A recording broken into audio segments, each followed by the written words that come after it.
الشیطان الرجیم بسم اللہ الرحمن الرحیم وحل لکم لیلۃ الصیام الرفث الی نسائکم ہن لباس لکم وانتم لباس لہن علم اللہ انکم کنتم تختانون انفسکم فتاب علیکم وعفی عنکم۔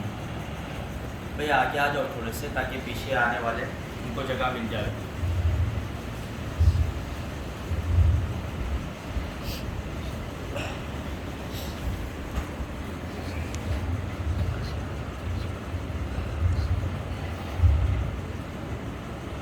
دیکھو یہ اللہ تبارک و تعالیٰ کا قرآن ہے، دوسرا پارہ ہے، سورہ بقرہ ہے، سورہ بقرہ کی 187ویں آیت ہے 187۔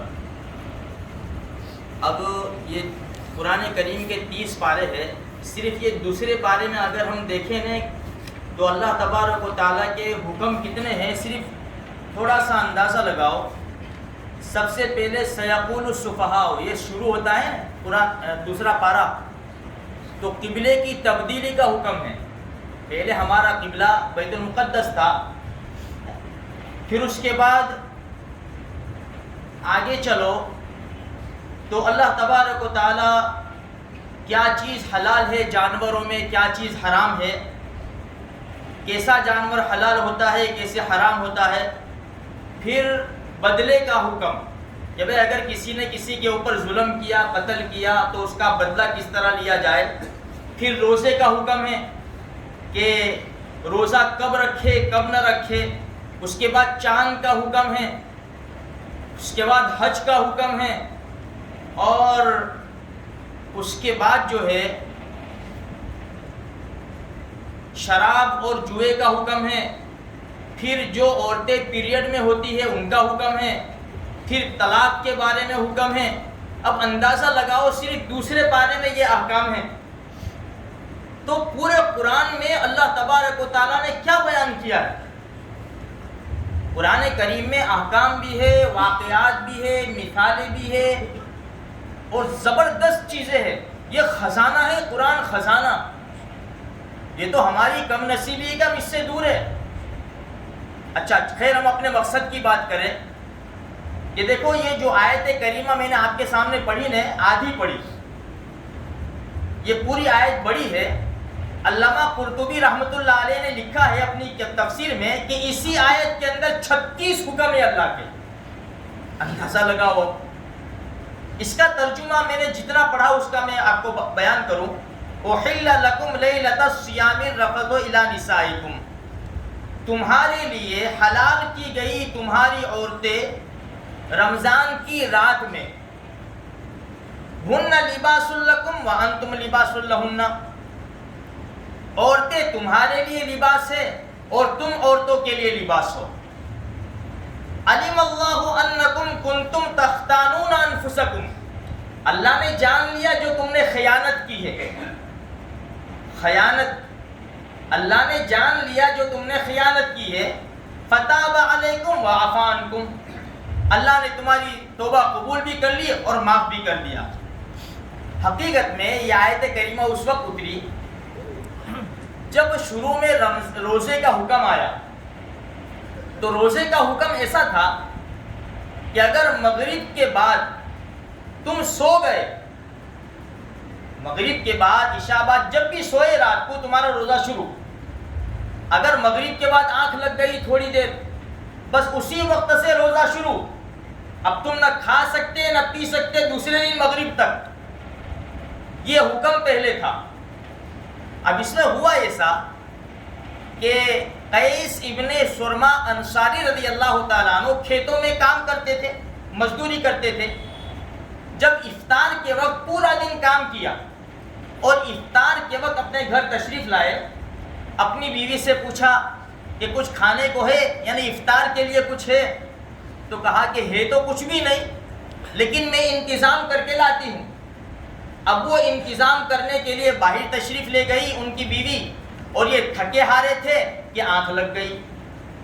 جب وہ انتظام کر کے واپس آئی کچھ کھانا لے کر، دیکھا تو یہ تو سو گئے، تو کہا کہ ہائے افسوس، اب کیا ہوگا، ان کا تو دوسرا روزہ شروع ہو گیا، کل کا روزہ شروع ہو گیا آلریڈی۔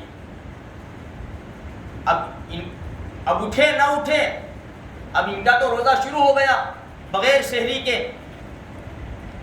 دوسرے دن دوپہر کے وقت بھوک کی وجہ سے بے ہوش ہو گئے. قیس ابن سلمہ انصاری رضی اللہ تعالیٰ. یہ واقعہ اللہ کے رسول کے دربار میں پیش ہوا. اچھا, دوسری بات ایسی ہوئی کہ جب انسان سو جائے تو اس کا روزہ شروع ہو جاتا ہے, تو پھر جب کھانا پینا حرام ہو جائے گا تو بیوی سے ملنا, بیوی کے ساتھ صحبت کرنا بھی حرام ہو جائے گا. تو کچھ واقعات ایسے بن گئے کہ صحابہ کرام گھر میں تشریف لاتے, ان کی بیوی سو گئی ہوتی اور ان سے یہ بھول ہو گئی. ان میں عمر ابن خطاب رضی اللہ تعالیٰ عنہ کا نام بھی آتا ہے اور کعب ابن مالک رضی اللہ تعالیٰ عنہ کا نام بھی آتا ہے. ایک مرتبہ رات کو عمر ابن خطاب رضی اللہ تعالیٰ عنہ اب اللہ کے رسول کی مجلس سے جب واپس تشریف لائے تو ان کی بیوی سو گئی تھی. اب عمر ابن خطاب رضی اللہ تعالیٰ عنہ کو یہ خواہش ہوئی کہ میں اپنی بیوی سے ملوں, صحبت کروں. بیوی سے کہا تو بیوی نے کہا میں تو سو گئی تھی, تو میرا تو روزہ شروع ہو گیا. تو عمر ابن خطاب رضی اللہ تعالیٰ نے سوچا کہ تو بہانے کرتی ہے. ہوتا ہے نا کبھی, سب عورتوں کی بات نہیں ہے, شادی شدہ حضرات جانتے ہیں بیچارے غریب لوگ کہ کبھی کبھی گھر آتے ہیں تو عورتیں کہتے ہیں آج تو میں بہت تھک گئی, آج تو پیٹ دکھتی ہے, آج تو ویسا ہے ویسا ہے. سب عورتوں کی بات نہیں ہے, اس لیے کہ میرا بھی تو مسئلہ ہے نا, میں جو بولوں گا تو خیر. تو عمر ابن خطاب رضی اللہ تعالیٰ نے سوچا کہ یہ تو بہانہ تلاش کرتی ہے, خیر یہ چیز تو ایسی ہے, خواہش ایسی چیز ہے. تو عمر ابن خطاب رضی اللہ تعالیٰ عنہ نے اپنی بیوی سے مل لیا, صحبت کر لی انہوں نے. اب صحبت تو کر لی, اب جب جو جوش تھا وہ اترا. اسی لیے دیکھو میرے بھائیوں, میں آپ کو بیچ میں ایک بات بتاتا چلوں کہ خواہش نفس یہ بہت بری چیز ہے. دیکھو قرآن کریم کے 5ویں پارے میں جو قرآن نے کہا نا 15ویں پارے میں وَلَا تَقْرَبُوا الزِّنَا, کہ زنا کے قریب بھی مت جاؤ. ایسا نہیں کہا کہ زنا مت کرو, بلکہ کہا کہ زنا کے قریب بھی مت جاؤ. زنا کے قریب مت جاؤ, اس کا کیا مطلب کہ زنا تک لے جانے والی جتنے بھی کام ہیں اس سے بچ جاؤ. جیسے کہ بے حیائی ہے, اور ہمارے زمانے میں یہ انٹرنیٹ کی بہت بڑی لعنت ہے کہ نوجوان اس میں گرفتار ہو جاتے ہیں. یہاں تک کہ روزے کی حالت میں کتنے ایسے مسائل آتے ہیں کہ روزے کی حالت میں نوجوان لڑکا اپنے ہاتھ سے منی نکال کر روزہ توڑ دیتا ہے. اب جائے گا کہاں؟ یہ بہت بڑے ایسے مسائل آتے ہیں. اس لیے ایسے کام سے ہم گریز کریں, پرہیز کریں. اسی لیے کہا گیا روزے کی حالت میں. دیکھو جیسے یہ آگے میں آپ کو یہ قصے میں بتا رہا ہوں کہ عمر ابن خطاب رضی اللہ تعالیٰ عنہ جب یہ کام ہو گیا تو اللہ کے رسول کے دربار میں تشریف لائے اور پورا قصہ سنا دیا. روایات میں آتا ہے, علامہ ابن کثیر رحمۃ اللہ علیہ لکھا ہے, اللہ کے رسول صلی اللہ علیہ وسلم نے عمر ابن خطاب رضی اللہ تعالیٰ عنہ سے کہا, عمر تجھ سے یہ امید نہیں تھی, عمر تجھ سے یہ امید نہیں تھی کہ تو ایسا کام کرے گا. جب یہ کچھ واقعات اللہ کے رسول کے دربار میں آئے, صحابہ کرام مشقت میں پڑ گئے, تو اللہ تبارک و تعالیٰ نے اس امت کے حال کے اوپر رحم فرما دیا اور جبریل کو یہ آیت لے کر بھیج دیا کہ احل لکم لیلۃ الصیام الرفث الی نسائکم, کہ تمہارے لیے تمہاری عورتوں کے ساتھ رمضان کی رات میں جمع کرنا, صحبت کرنا حلال ہے. اب بیچ میں آپ کو میں ایک بات بتاؤں جو میرے ساتھ واقعات پیش آئے. میں جب شروع میں یہاں سے افریقہ گیا 98-99 کی بات ہے, تو ایک آدمی جن کی 57 سال کی عمر تھی اس وقت, ابھی ان کا کووڈ میں انتقال ہوا, ابھی مہینہ 1.5 مہینہ ہوا, اللہ پاک ان کی مغفرت فرما دے گا.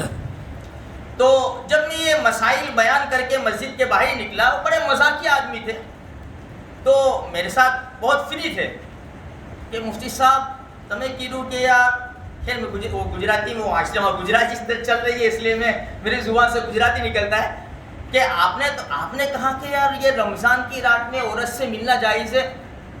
ہاں یہ تو قرآن میں ہے.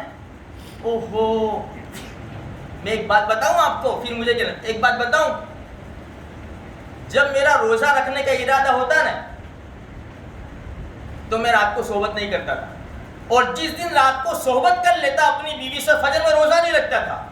میں کہ آپ کی عمر کتنی ہے؟ یہ 57 سال. بس 57 سال میں آپ نے یہ کیا. خیر احمد آباد تھا، میں احمد آباد ترائی احمد آباد میں نے 5-6 سال پڑھائی. ایک گروپ نے اپنی یعنی کپل میں دعوت کی تھی، تو اس میں یہ باتیں نکلی.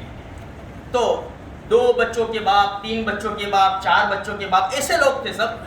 جب ان کے سامنے میں نے یہ مسئلہ رکھا تو وہ حیران ہو گئے کہ یار آج تک تو مولوی صاحب جب رمضان کا مہینہ آتا نا تو ہم اپنی عورتوں کو ہاتھ بھی نہیں لگاتے تھے. مجھے تم تو بہت بڑی کھوٹ میں چلے گئے.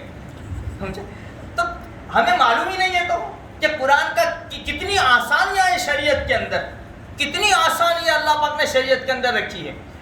تو یہاں پر قرآن کریم نے کہا کہ ٹھیک ہے جب تم روزے کی حالت میں ہو تو عورتوں کے قریب نہیں جا سکتے، لیکن رات کا وقت، پھر آگے قرآن نے بیان کیا ہے کہ تمہارے روزے کا ٹائم کیا ہے کہ صبح صادق سے لے کر غروب آفتاب تک، یہ تمہارا ٹائم ہے. اس کے علاوہ تم فری ہیں. ہاں روزے کی حالت میں حلال چیزیں حرام ہو جائے گی، لیکن اس کے علاوہ جو رات کا وقت ہے تو اس میں کوئی حرج کی بات نہیں ہے. تم اپنی بیویوں کے ساتھ مل سکتے ہو. تو خیر کہنے کا مقصد یہ ہے میرے بھائیوں، یہاں قرآن کریم کہتا ہے کہ حلال کی گئی تمہارے لیے تمہاری عورتوں کی طرف جانا رمضان کی راتوں کے اندر، اس لیے کہ وہ لباس ہے تمہارا اور تم ان کا لباس ہے. اور جو کہا نا اللہ نے تمہاری خیانت کو جان لیا، تو وہی واقعات کہ جو بعض صحابہ کرام سے غلطیاں ہو گئی نا تو اللہ تو جانتا ہے، فتاب علیکم وعفا عنکم، پھر اللہ تبارک و تعالیٰ نے معاف فرما دیا. اس لیے میرے بھائیوں قرآن کو سمجھو. میں آپ کو ایک بات بتاؤں اور اپنی بات کو ختم کروں کہ دیکھو یہی آگے قرآن کریم میں دوسرے پارے میں رکو نمبر 12 اس میں صحابہ کرام نے ایک سوال کیا، وَيَسْأَلُونَكَ عَنِ الْمَحِيضِ، کہ نبی صلی اللہ علیہ وسلم یہ لوگ آپ کو حیض کے بارے میں سوال کرتے ہیں، پیریڈ کے بارے میں، جو عورتوں کو پیریڈ آتا ہے. قُلْ هُوَ أَذًى، کہہ دو اے نبی صلی اللہ علیہ وسلم کہہ دو کہ وہ گندگی ہے. فَاعْتَزِلُوا النِّسَاءَ فِي الْمَحِيضِ، کہ جب عورتیں پیریڈ کی حالت میں ہو تو ان کے قریب بھی مت جاؤ. دیکھو یہاں الفاظ دیکھنا قرآن کے ہیں، ان کے قریب بھی مت جاؤ. فَإِذَا تَطَهَّرْنَ فَأْتُوهُنَّ مِنْ حَيْثُ أَمَرَكُمُ اللَّهُ، جب وہ پاک ہو جائے تو ان کے پاس آؤ جہاں سے اللہ نے تم کو حکم دیا ہے، یعنی آگے کے راستے سے. میں صاف آپ کو جو قرآن کے الفاظ ہے اسی کا ترجمہ میں صاف الفاظ میں کروں گا میں. اچھا یہاں پر قریب بھی مت جاؤ، تو یہود و نصارہ ایسا کہتے ہیں اور ان کے مذہب میں ہے کہ جب عورتیں پیریڈ میں ہوتی ہے تو ان کے پاس بھی ان کے قریب بھی نہیں جاتے تھے، بالکل قریب نہیں جاتے تھے. یہاں تک کہ زمانے جاہلیت میں جب عورت پیریڈ میں ہوتی تو اس کو ایک کمرے میں بند کر دیتے تھے اور کھانا اس طرح سرکا دیتے تھے، جاؤ لوگ کھا لو.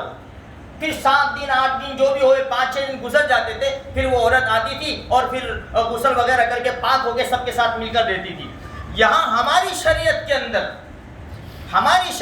اندر ایک عورت نے اللہ کے رسول صلی اللہ علیہ وسلم کی بیوی ہماری ماں امی عائشہ رضی اللہ تعالیٰ عنہ سے یہی سوال کیا کہ اگر عورت حیض کی حالت میں ہو اور عورت اور مرد کا بستر ایک ہی ہو تو پھر عورت کہاں جائے گی یا مرد کہاں جائے گا؟ وہ ساتھ میں سو سکتے ہیں کہ نہیں؟ اس لیے کہ قرآن نے کہا کہ قریب بھی مت جاؤ. امی عائشہ رضی اللہ تعالیٰ نے فرمایا بھائی ایسی بات نہیں ہے. ایک مرتبہ اللہ کے رسول صلی اللہ علیہ وسلم تشریف لائے اور گھر میں آتے ہی نماز میں داخل ہو گئے. نماز اللہ کے رسول پڑھی، ٹھنڈی کا زمانہ تھا، نبی کو ٹھنڈی لگی تو نبی صلی اللہ علیہ وسلم نے میری طرف اشارہ کیا کہ عائشہ ادھر آؤ.